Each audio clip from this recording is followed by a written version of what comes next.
ಇನ್ನು ಡಿಫೆನ್ಸ್ ಕಡೆಯಿಂದ ಜೀವ ಬೆದರಿಕೆ ಇದೆ ನನಗೆ ಅಂತ ನಟ ಪ್ರಥಮ್ ಒಂದು ಆರೋಪವನ್ನು ಮಾಡಿದರು.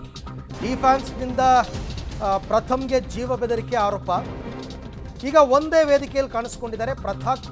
ಪ್ರಥಮ್ ಮತ್ತು ರಕ್ಷಕ್ ಬುಲೆಟ್ ಇಬ್ಬರು. ಆ್ಯಕ್ಚುಲಿ ಪ್ರಥಮ್ ರಕ್ಷಕ್ ಬುಲೆಟ್ ಮೇಲೇ ಅಸಮಾಧಾನಗೊಂಡಿದ್ದರು.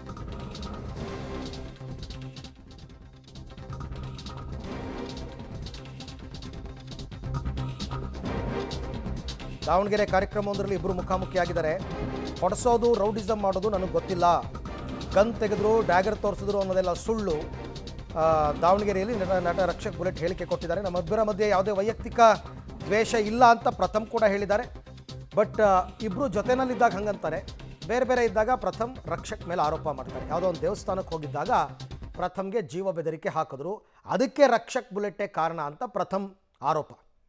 ನಾನು ಆ ಥರದವನಲ್ಲ, ನಾನು ಅದಕ್ಕೆಲ್ಲ ಇರೋದು ಇಂಡಸ್ಟ್ರಿನಲ್ಲಿ, ನಾನಾಯಿತು ನನ್ನ ಕೆಲಸ ಆಯಿತು ಅಂತ ನನ್ನ ಪಾಡಿಗೆ ನಾನು ಇರ್ತೀನಿ ಅಂತ ರಕ್ಷಕ್ ಒಂದು ಸ್ಪಷ್ಟನೆಯನ್ನು ಕೊಟ್ಟಿದ್ದಾರೆ. ಆ ಜಾಗಕ್ಕೆ ಹೋಗಿದ್ದು ಸತ್ಯ, ಅದು ಇಲ್ಲಿಗಲ್ ಜಾಗ ಅಲ್ಲ. ಒಂದು ದೇವಸ್ಥಾನಕ್ಕೆ ಪೂಜೆ, ಪ್ರತಿ ವರ್ಷ ನಾವು ಹೋಗ್ತಾ ಇರ್ತೀವಿ ಆ ದೇವಸ್ಥಾನಕ್ಕೆ. ಅದಕ್ಕೆ ಪ್ರತಿ ಸರಿ ನಮ್ಮನ್ನ ಇನ್ವೈಟ್ ಮಾಡ್ತಾನೆ ಇರ್ತಾರೆ. ಹೋದ ವರ್ಷ ನಾನು ಪ್ರಥಮಣ್ಣನೂ ಹೋಗಿದ್ವಿ. ಫಸ್ಟ್ ನಾನು ಹೋಗಿದ್ದು ಅಲ್ಲಿಗೆ, ಅದಾದಮೇಲೆ ಪ್ರಥಮಣ್ಣ ಬಂದರು, ಅದಾದಮೇಲೆ ಒಂದಷ್ಟು ಜನ ಬಂದರು. ಅಲ್ಲಿ ಬಂದವ್ರು ನನಗೆ ಯಾರೋ ಗೊತ್ತಿರಲಿಲ್ಲ. ಫಸ್ಟ್ ಆಫ್ ಆಲ್ ಪ್ರಥಮಣ್ಣನ ನಾನು ಕರೆಸಿದೆ ಜಾಗಕ್ಕೆ, ನಾನು ಫೋನ್ ಮಾಡಿದೆ. ಆಮೇಲೆ ಅದೇನೋ ಇನ್ನೊಂದು ವರ್ಡ್ ಹೇಳಿದ್ರು, ಸುಪಾರಿ.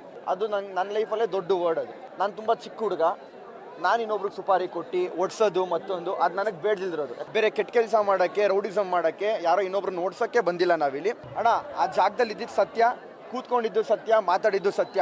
ಇವತ್ತಿಗೂ ಪ್ರಥಮಣ್ಣನ ಮೇಲೆ ಅದೇ ಪ್ರೀತಿ ಇದೆ. ಇದರಿಂದ ಇನ್ನೊಬ್ರು ಮೂರನೇವರು ಬೆಳೆ ಬಯಸ್ಕೊಬೋದು ಹೊರತು ಬಿಟ್ರೆ ನಾನು ಪ್ರಥಮಣ್ಣ ಯಾವತ್ತೂ ಚೆನ್ನಾಗಿರ್ತೀವಿ, ಮುಂದಕ್ಕೂ ಚೆನ್ನಾಗಿರ್ತೀವಿ. ಚಾಕು ತೆಗೆದ್ರು, ಆಮೇಲೆ ಡ್ರ್ಯಾಗರ್ ಇಟ್ಟರು, ಗನ್ ಇಟ್ಟರು, ಲಾಂಗು ಮಚ್ಚು ತೆಗೆದ್ರು, ಎಲ್ಲ ಹೇಳ್ತಿದಾರಲ್ಲ, ಆಗಿರೋರು ಅನ್ಭೋಗಿಸ್ತಾರೆ. ನನ್ನ ಕರೆದೋರು ಯಾರು ಇಲ್ಲಿ ಇದಲ್ಲ, ಎಲ್ಲರೂ ಬರಲಿ, ನಾನು ಹೋಗ್ತೀನಿ, ಅದೆಲ್ಲ ಗೊತ್ತಾಗ್ಲಿ. ನೋಡಿ ಸರ್, ಇಷ್ಟೇ ವಿಷಯ. ನಾವೆಲ್ಲ ಕಲಾವಿದರು, ಕೆಲವೊಂದು ಆಗಬಾರ್ದು ಆಗಿದೆ. ಸೊ ಹಂಗಿದ್ದಾಗ ಎಲ್ಲೋ ಒಂದು ಕಡೆ ಆಗಬಾರ್ದು ಒಂದಷ್ಟು ಘಟನೆ ನಡೆದಾಗ ತುಂಬ ಜನ ದೊಡ್ಡವರು ಸಹಿತ ಫೋನ್ ಮಾಡಿದ್ರು. ಯಾಕೆ ನಾನು 22-24 ರಕ್ಷಕ್ಕೆ ಒಂದು ಮಾತು ಹೇಳೋಕ್ಕೆ ಇಷ್ಟಪಡ್ತೀನಿ. 22, 23, 24 ಯಾವ ವಿಷಯನೂ ಹೊರಗಡೆ ಬರ್ದಿದ್ದಾಗ ಬಹಳ ಪ್ಲಾನ್ ಆಗೇ ನಾನು ಹ್ಯಾಂಡಲ್ ಮಾಡಿದೆ. ಯಾಕೆಂದರೆ ನನ್ನ ಉದ್ದೇಶ ಯಾರಿಗೂ ತೊಂದರೆ ಮಾಡೋದಲ್ಲ. 25 ಏನಾಯಿತು ಅಂದರೆ ಜಗದೀಶ್ ಅವ್ರು ವೀಡಿಯೋ ಮಾಡಿ ಏನೋ ಹೇಳಿದ್ರು. ಸೊ ಹೇಳಿದಾಗ ಈ ಕ್ಲಾರಿಟಿ ಕೊಡೋದ್ರೆ ಕಷ್ಟ ಆಗುತ್ತೆ ಅಂತ ಹೇಳ್ಕೊಂಡು ನನಗೆ ಮಹೇಶ್ ಸಹಿತ ನನ್ನ ಸ್ನೇಹಿತರೆಲ್ಲ ಕೇಳ್ಕೊಂಡ್ರು. ನಾವು ಗುಟ್ಟಾಗೆ ಮುಗಿಸೋಣ ಅಂತ ಇದ್ವಿ ಸರ್. ಆ ಪ್ರೋಗ್ರಾಮ್ಗೆ ಹೋದಾಗ ಆಗಿದ್ದು ನಿಜ.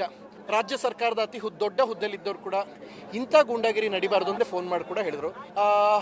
ಒಂದು ಮಾತು ನಾನು ರಕ್ಷಕ್ಕೆ ಈ ಮೂಲಕ ನಾನು ಕೇಳ್ಕೊಳ್ಳೋದೇನು ಅಂತ ಹೇಳಿದ್ರೆ, ಏನೇ ಆಗಿದ್ರು ಅಲ್ಲಿ ಪ್ರೋಗ್ರಾಮಲ್ಲಿ ರಕ್ಷಕ್ಕಿದ್ದಾಗ ಒಂದು ಮಾತು ಹೇಳ್ಬೋದಾಗಿತ್ತು ಅಂತ ನನ್ನ ತಲೆಯಲ್ಲಿ ಕಾಡಿತ್ತು.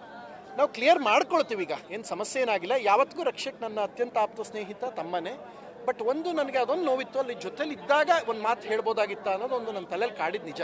ಅದು ಬಿಟ್ಟರೆ ವೈಯಕ್ತಿಕ ದ್ವೇಷ ಇಲ್ಲ, ನಾವು ಮಾತಾಡ್ಕೊಂಡು ಸಾಲ್ವ್ ಮಾಡ್ಕೋತೀನಿ ಎಷ್ಟೊತ್ತು, ಅದೇನಿಲ್ಲ.